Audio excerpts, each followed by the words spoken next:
Hush now.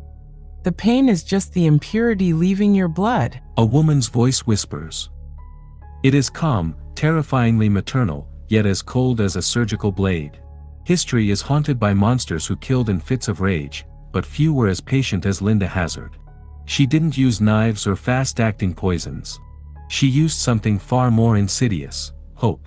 In an isolated villa in the misty woods of Washington state at the dawn of the 20th century, dozens of wealthy, educated socialites walked through her doors by choice. They paid a fortune to be locked away and purified. What followed wasn't a cure, but a slow-motion execution, documented in shaky diary entries and wills signed under the delirium of starvation. Welcome to Well of Monsters. This is the true story of the woman who turned agony into profit and hunger into a doctrine.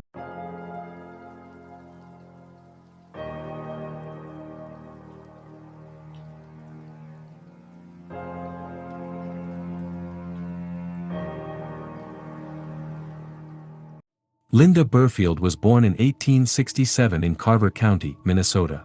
Her childhood was defined by a harsh, disciplined farm life.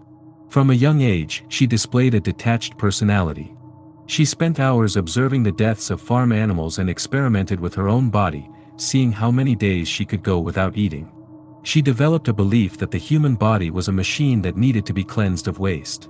One documented incident from her youth involved her mother finding her in a barn with a rag doll. Linda had used a heavy needle to sew the doll's mouth shut, claiming it was too loud and needed to be pure. In her early 20s, Linda married a man named Milton Montoya. They settled into a traditional life and had 2 children, a son and a daughter.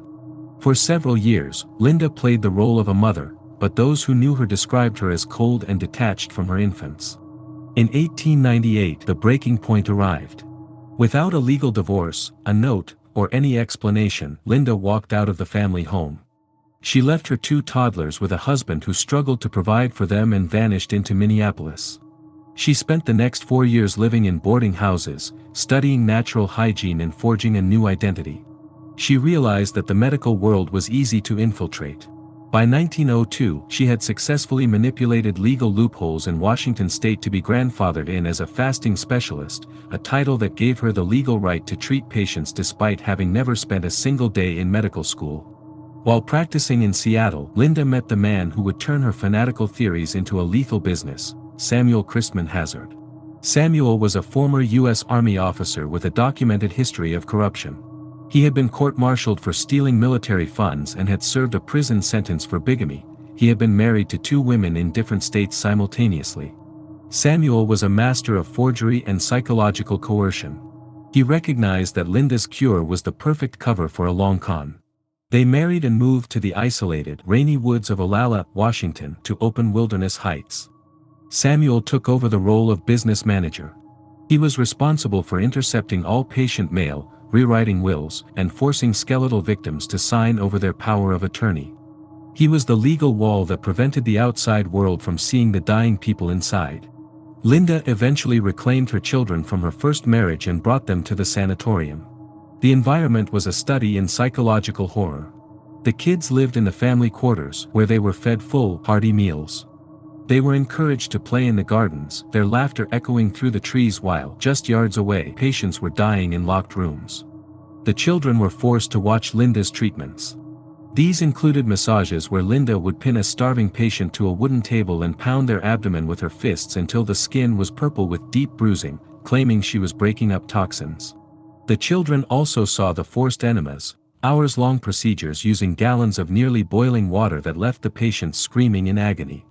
To the Hazzard children, the sight of a 40-pound human being crawling across the grass was treated as a normal part of their daily upbringing. The first deaths at Wilderness Heights established the Hazzard pattern. Daisy Maud Haglund came to Linda seeking a cure for minor stomach issues. Linda placed her on a regime of 2 cups of tomato broth every 3 days. As Daisy's weight plummeted, she became too weak to lift her own head. She died in 1908, leaving behind a young son. Then came Ivan Flux, a healthy young man who wanted to cleanse his blood. He was kept on a water-only diet for 53 days.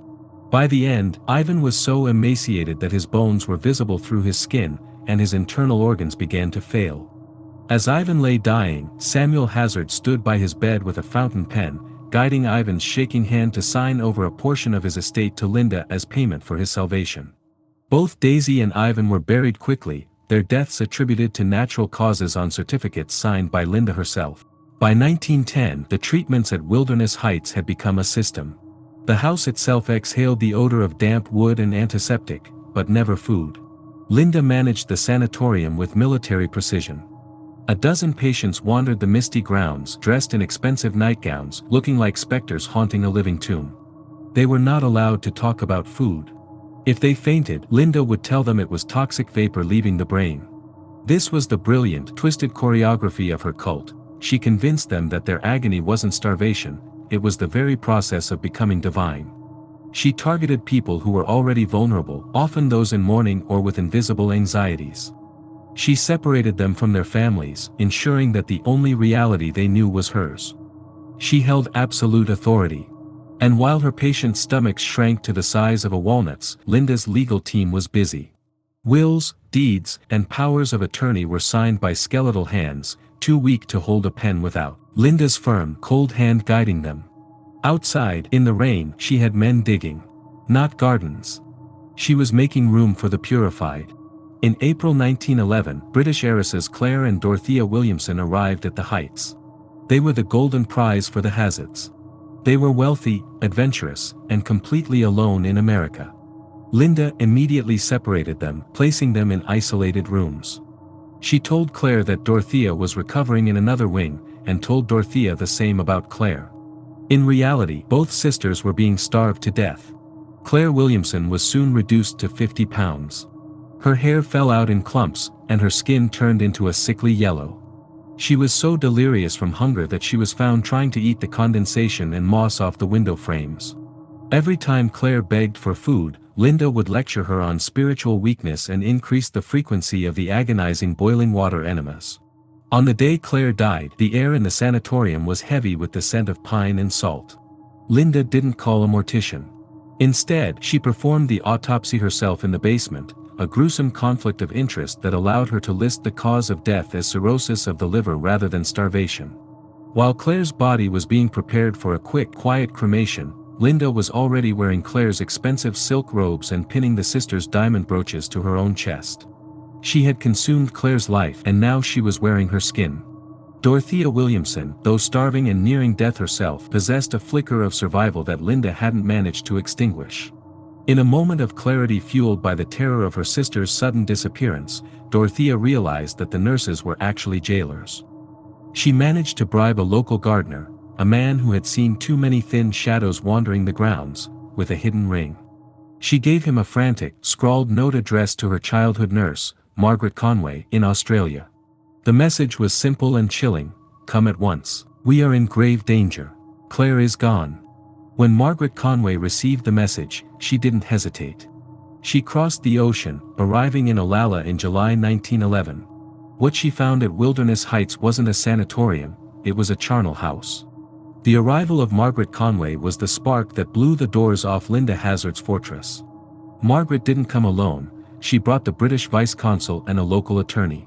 When they stepped onto the porch of Wilderness Heights in July 1911, the atmosphere was suffocating.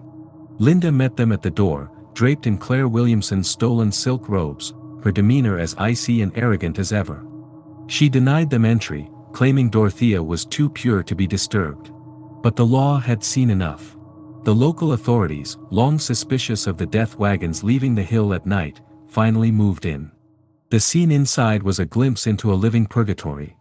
They found Dorothea huddled in a corner of a dark room, her bones nearly piercing her skin, her eyes wide with a permanent, hollow stare. She weighed less than 25 kilograms. As they carried her out, she whimpered, terrified that the doctor would punish her for leaving. In the basement, investigators found a makeshift morgue and ledgers, thick books of greed documenting exactly how much each death had netted the Hazzards. The doctor wasn't just healing, she was harvesting. As the news broke, the world watched in horror. Headlines dubbed Linda the starvation specialist and the woman who folds souls. The trial in 1912 became a national sensation. Prosecutors revealed the treatment in all its macabre detail: the boiling water klizmas, the bone-breaking massages, and the signature tomato broth that was little more than colored water. Witnesses, the few survivors who could still speak, testified about the death holes dug in the garden and the way Linda would laugh while performing autopsies on her own victims. The most damning evidence was the financial trail. Linda had Claire's diamonds in her ears and Dorothea's stocks in her safe. She had systematically stripped them of their humanity before stripping them of their wealth. Even in the courtroom, Linda remained defiant. She sat with her back straight, a small, superior smile on her lips, convinced that the world was simply too impure to understand her genius.